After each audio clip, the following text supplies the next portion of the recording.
Freedom Island.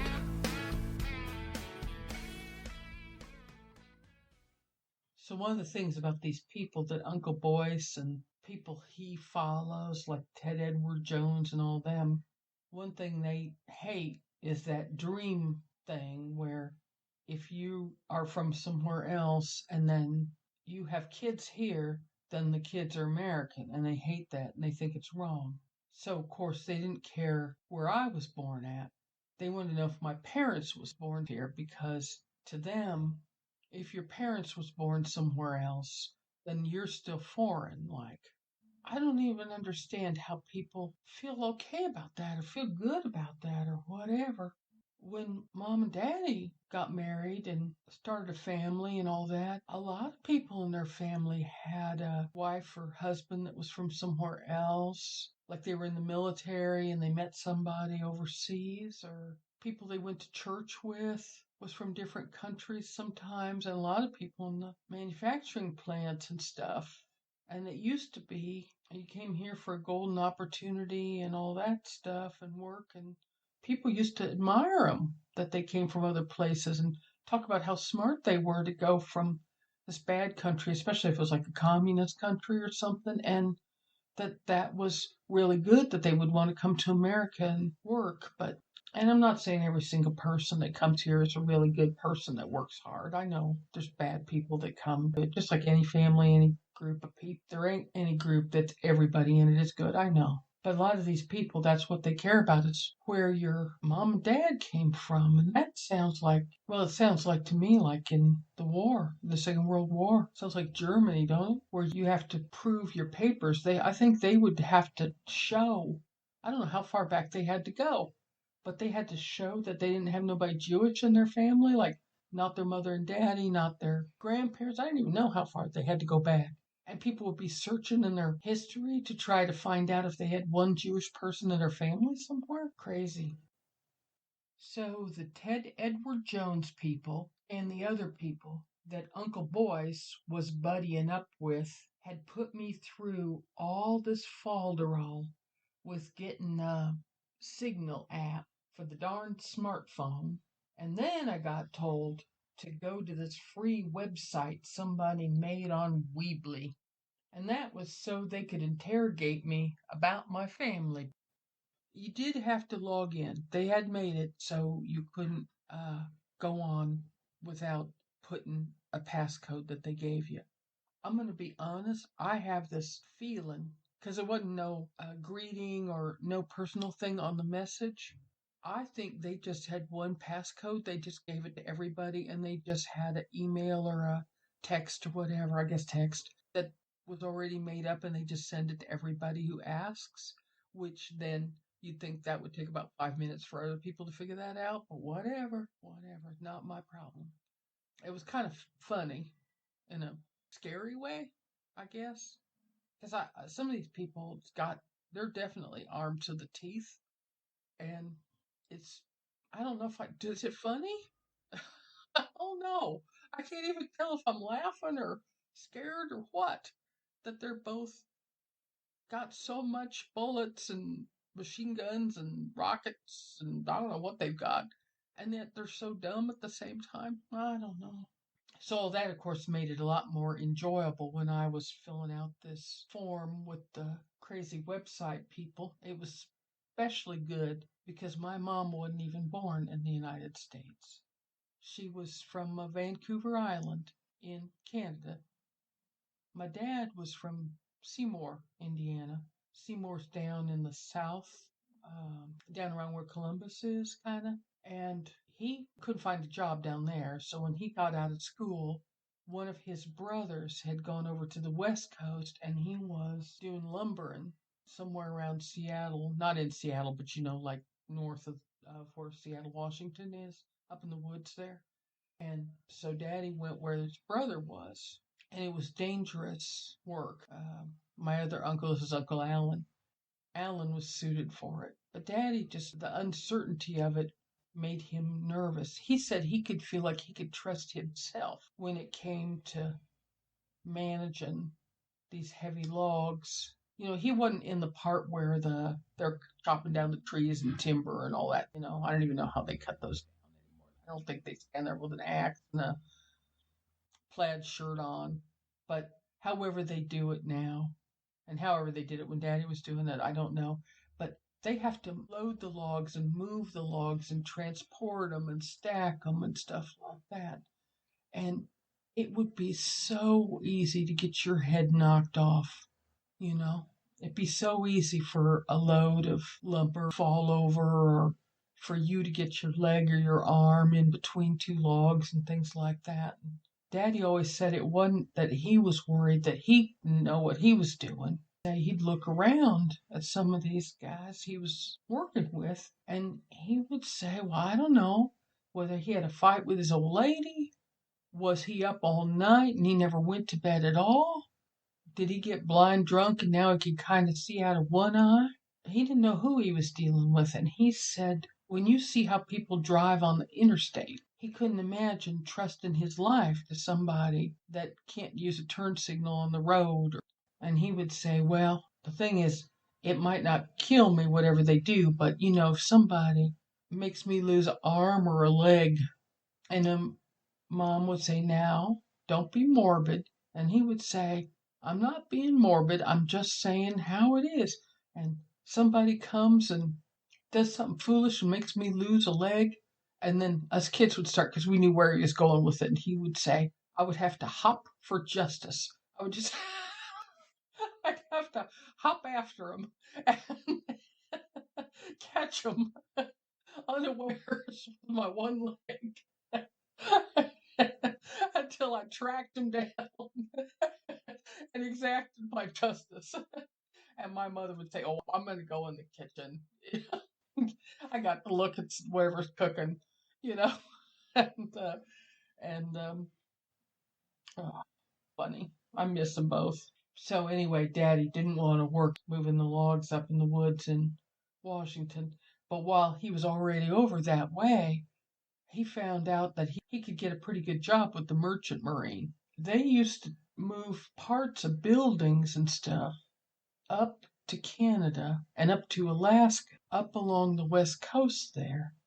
It got so expensive, like they couldn't get people that wanted to live way up north where people need warehouses and they need office buildings and they need whatever they need up there. People don't want to live up there and move because it's so cold and so isolated and all that stuff. So you start looking at like a trade union job, like being a builder or something like that. And the wages is so high up there that it is easier for them, which I cannot hardly believe this, but I mean, this is what Daddy did, so I know it was a real thing. They would build like a big part of a building on a barge, like a big platform. And it was cheaper for them to build it on the barge and then tow it up the coast and take it there. And then I don't even have any idea how they got it off of. I mean, if the whole barge went onto something and then they towed it to the place they were going to put it, or you've lost me on that. But that was what Daddy worked with, is he would work on these barges and he would take these trips where they would go 5, 6, 7 days up to drop one of these things off. It was very slow progress because it was so big and heavy. So even if they didn't have very far to go, it would take a long time to get there. So he would go up with it and then he would come back down, where they would bring the empty vessels down, or maybe they brought other things, like maybe they transported other lightweight things down. I don't know. I mean, they weren't towing houses down from Canada or Alaska down to the United States, but they probably brought other stuff down. I don't remember this part, but he went back and forth, and you're going over the border every time you do it, even if it's in a waterway. You're going American waters, Canadian waters, and then if you're going to Alaska, you're back in American waters again, and all that stuff. So there's all kinds of licenses and permits and all that has to go back and forth to make all that happen every day. They pass paper all the time, and they understand, they know each other, they know how that all goes, but it's just a regulation. You have to do it.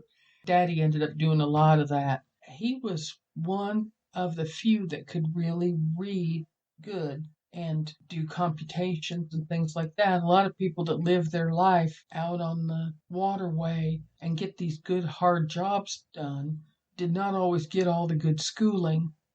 And they could read enough to read funny papers or, get the headlines off the paper or, pass their driver test and things like that. But a lot of people that he worked with really would struggle trying to sort out one paper from another paper. And it makes delays. Like if your paperwork ain't right, like if you have to turn in something and it's pages 1, 2, 3, 4, and you leave page 3 out, and then they kick it back out again. And here is the barge all tied up, all the workers tied up, getting paid, not moving because somebody left page 3 out. And Daddy was real detail oriented, so he would be good at making sure all the paperwork was together in the right packet, filled out right, gave it to the right office and things like that.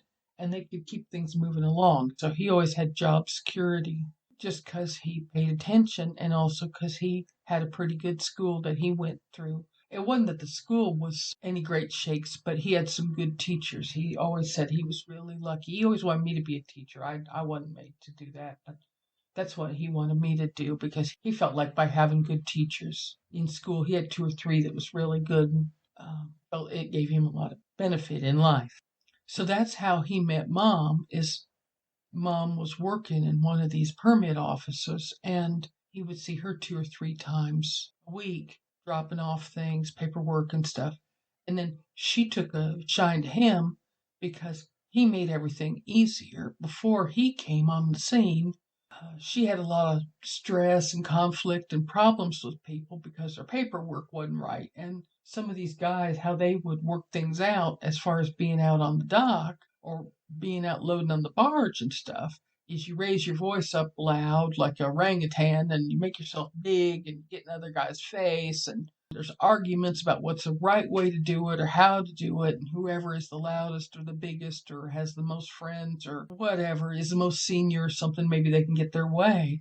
But that's not how it works in an office when you have to turn these forms in, especially if it's government and all that stuff. So before Daddy came along, Mom had a lot of problems with people just trying to use all those techniques to fight with her. And she would say, I can't do it anyway except the way that it will be accepted. I cannot accept it this way. And then the person would raise their voice and carry on again. And it was exhausting, give her a headache and stuff. And then here comes Daddy along, and she'd not have to give him back forms and tell him to do it all over again, not cringe or dread when he was coming through the door that he was going to be mad. They could keep his temper and um, understand that it wasn't her. It was like what I was saying before about when I had to enforce how people had to verify that they had looked at their time card at work and that this was their true hours for the pay period. It wasn't my doings, it was just what I was asked to do, hopefully to benefit the people that it was for. But didn't do no good to yell at me. They had to do it whether I liked it or not, or whether what did they think I was going to do? Take it and stick it all under the lounge cushions in the smoking lounge and pretend like I didn't know about it? I mean, didn't they think my boss was going to ask me where those papers were? So same with Mom. She liked Daddy because of that. And then one thing led to another, and then so she came down to Washington State with him, and they got a house. And for a long time, he was away from her because he had to keep going up and back, up and back, up and back. But eventually, he was able to get to be a supervisor, and they put him in charge of not just the paperwork and the making sure page 3 was in there, but for somebody that didn't have a degree or just came from a logging camp into this work, I think Daddy did a good job. He worked his way up to where he got some kind of a certification, because another thing you have to do when you're doing things like that is you have to do like weights and measures, all these little detail things, because like they've got like cables that go and steel braided, big heavy steel braided cables that holds things in place and all that. uh Not necessarily that the whole house is going to fall off the barge exactly on the edge, but you want to keep it like centered, like if it's going to keep it in good form and be delivered correctly, and to keep the barge and all the jobs that everybody is doing to make this happen. They want it to be like right on the center, and balanced out and all that stuff. Well, if you don't measure right, and then they've got these cables attached at the edge, and then they're bringing them forward to, fasten it down in place, you've got something that's 2, 3 feet too short and it won't reach. And then you have to go through a whole lot of folderol. You can't just take like some duct tape or a bungee cord, stick it on there. You know what I mean? It becomes like a big problem. They have to go and unscrew that one and put another one on, and it's just a big ordeal and stuff like that. So, because he was so detail oriented, he got certified in looking over the plans and how they were going to do things and make sure that all of the weights and the lengths and the measurements and all that stuff was correct so that everything would match up. And again, it was another way where he could get people on the water and keep them moving when he would put page 3 in those forms. And then later on, he could make it so that people didn't waste time fixing things that didn't need to be that way if people had known how long of a cable to attach. They really always liked him, places that Daddy worked, because he understood that nobody cares about details till you run into the problem, and then everybody cares. He ended up coming back down to Seymour with Mom. The place that he worked, there was 2 unions, and they had a union battle, and there was one that was weaker, which is the one he was in, and then there was one that was more stronger. He would say more crooked, more corrupt, I don't know. But the one that he was affiliated with lost in that shop, and they wanted the jobs to go to this other one. He said that some of the union guys was rough and tough as far as enforcing their rules and their quotas and what they expected. He didn't feel like they was gangsters exactly, but he did feel like he didn't want to be on the wrong side of people that they had people they had to answer to.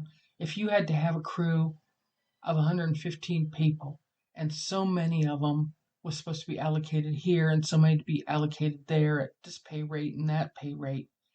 And if Daddy was working in that crew and he brought down that total by one, that was going to cause problems up the chain with the people who had made these demands and stuff. And he didn't want to get involved with anything like that, because he would say a person can be a good person, but if they get pressure on them, they can turn into a desperate person, which doesn't mean they're a bad person, but a desperate person will hurt you. He got a chance to come back down in Seymour and teach shop at the high school, and he decided he'd go ahead and take it. And Mom wasn't real happy about it because they had bought a nice house out there and they had to sell it. She was used to living out on Vancouver Island and then down in the Seattle area. That's what she knew, and she liked it there and by the water and all that. And to come down to Indiana, and people are dumb about stuff in Indiana, and one thing they don't know any difference is all they know about Canada is Quebec and French people and Frenchies and all that stuff. And she's not from there. She's from Vancouver. But people would say, wee to her and stuff like that. And they thought they were so funny. Ask her if she wants a croissant. And, I don't know. They don't know anything. So, she didn't love Indiana, but she learned. And she did like the trees. If you lived south in Indiana, there is a lot of nice wood. There's not the same kind of trees they have on the west coast of Canada or the United States, but it is nice trees. So she liked that part of it. And she loved Daddy and she loved us. So she made peace with being a Hoosier. So, of course, when I got ready to fill out this form for these All American people, I couldn't put that she was from Canada. And at first I was going to put that they were both from Seymour. And then I realized, what'd be better to put is to put they were both from Martinsville. Martinsville's better, I bet, than it used to be, but it's down south of Indianapolis. I don't know, half an hour maybe, something like that. If you go down south toward Columbus in Indiana and you go down from Indianapolis, you go through Martinsville. The Greyhound doesn't go down that way anymore, but it used to. And that was one of the first stops it would make. It would make in Martinsville when you're going down. And it would go down to Louisville, Kentucky eventually, the bus. At one time, Martinsville was famous for where the Ku Klux Klan was at. Everybody knew it. It was a known thing. They were proud of it at one time, way back. They didn't even make no secret about it. Sometimes people didn't know about it, and that was bad. Bad things would happen if people didn't know. I think there's a news story that was real. That was some poor lady went down trying to sell Avon, some black lady, and they killed her. Somebody shot her out of a window, took a rifle, and leaned out the window and shot her. I mean, that's how Martinsville was. When the bus used to go down back in the day, sometimes people didn't know not to get off in Martinsville, just to go to the station. You used to get off the bus and go to the bathroom, buy you cigarettes or whatever. One time I was riding the bus down from Indianapolis and going down to visit somebody, and an African American man stood up. He thought he was going to get off there and get him some cigarettes. I said, I'll give you a cigarette. And he looked at me, and he could see from my face. I didn't want to have to say anything. I felt bad. And he could see what I meant. And him and I went outside, and we just stood right by the bus. And I gave him one of my cigarettes, and we had a smoke. And then we went back in. I felt bad. I thought making Daddy and Mom be from Martinsville would be my payback for that, to fool these crazy people, thinking that I was from a place where they would approve of, or that my mom and dad was anyway. I've come back out to the side porch where I was sleeping and hanging out when everybody had COVID, and now they're all back to work and school and whatnot. And I was trying to make this laptop where I just recorded right from it like I did before, and I can't get it to do it right. I know this person, Yvonne, that I know a little bit from NA, and I told her I was having trouble getting the machine to record for me, and she's lent me a microphone that's for office, like it's an Office Depot one, that's kind of got like a little stand on it. Looks like a pen holder, back in the day when you go to the bank and they'd have a fancy thing to hold the pen upright like. So back before they had the little ballpoint pens and you'd have the real long plastic pens that looked fancy like a long time ago.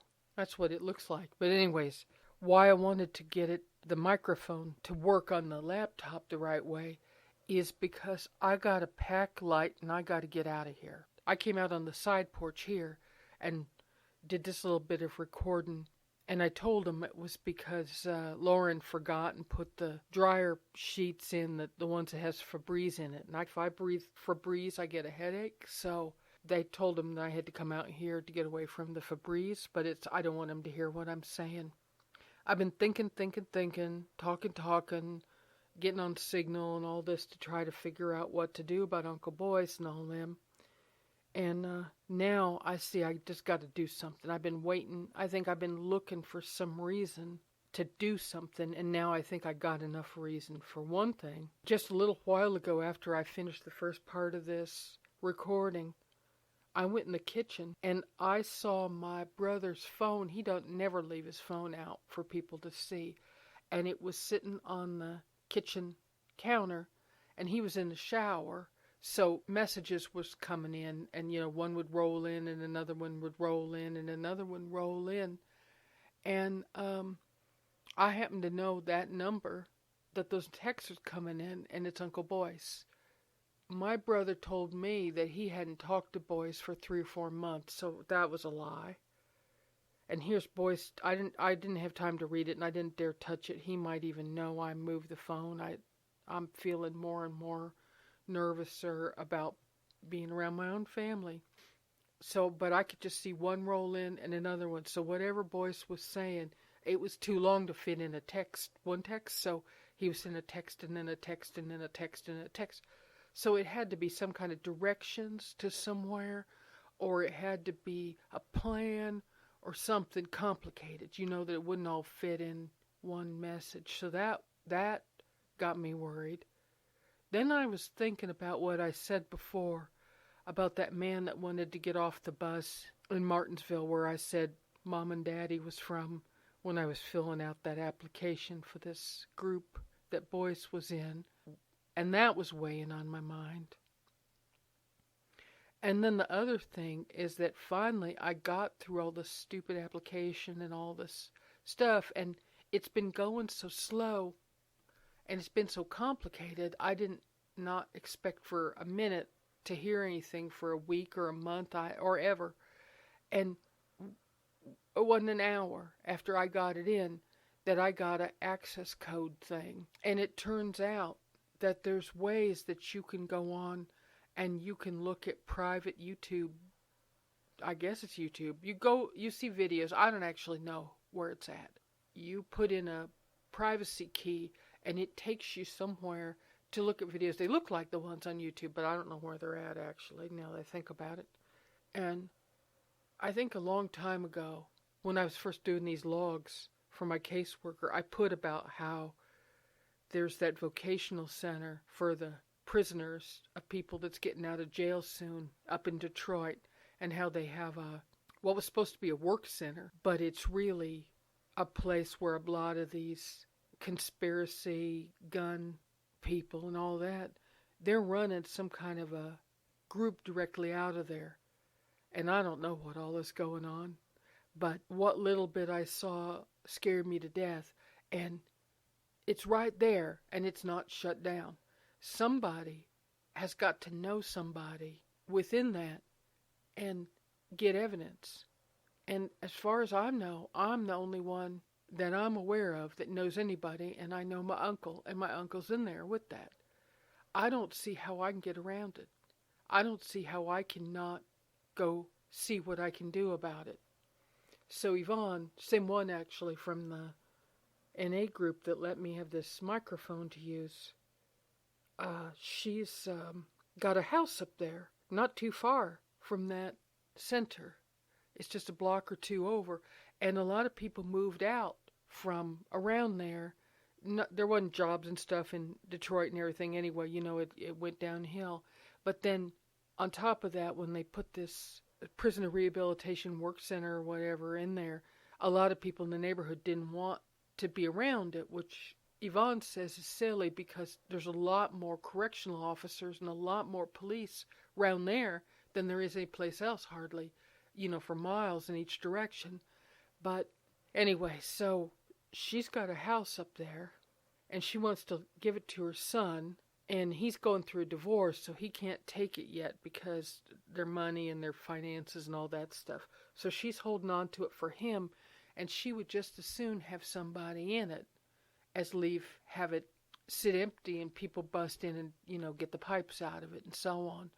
So she asked me, would I pay the water bill and the electricity bill, and she'd pay the heat, which is summer, so there ain't no heat, but I didn't say nothing about that. And in exchange, I would go up and house sit for her. And I'm not sure as far as me paying the utilities that's that good of a deal for me. It's almost like I'm doing more her a favor than she's doing me a favor. I didn't tell her what I was going to go up there and do.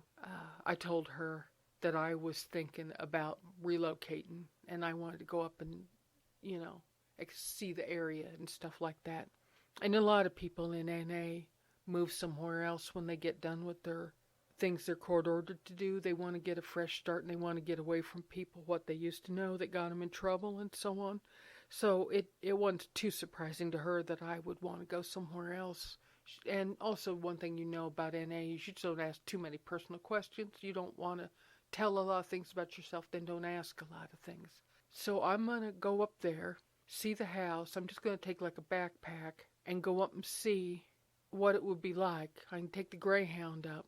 You can go up through Cleveland to Detroit. I can go from Indianapolis to Columbus, and then Columbus to Cleveland, and then Cleveland to Detroit.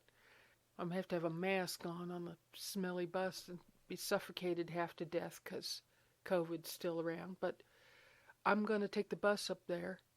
I got to go see what's going on. I can just feel it in every part of me says it's time. I'm either going to do something about it or I'm just going to carry on and see what it's wrong and see what needs done and talk about it, and not do nothing. And so many things in my life I didn't do good. I had a chance and I didn't do good. And this time I got another chance to do something, and I'm going to try to do good if I can.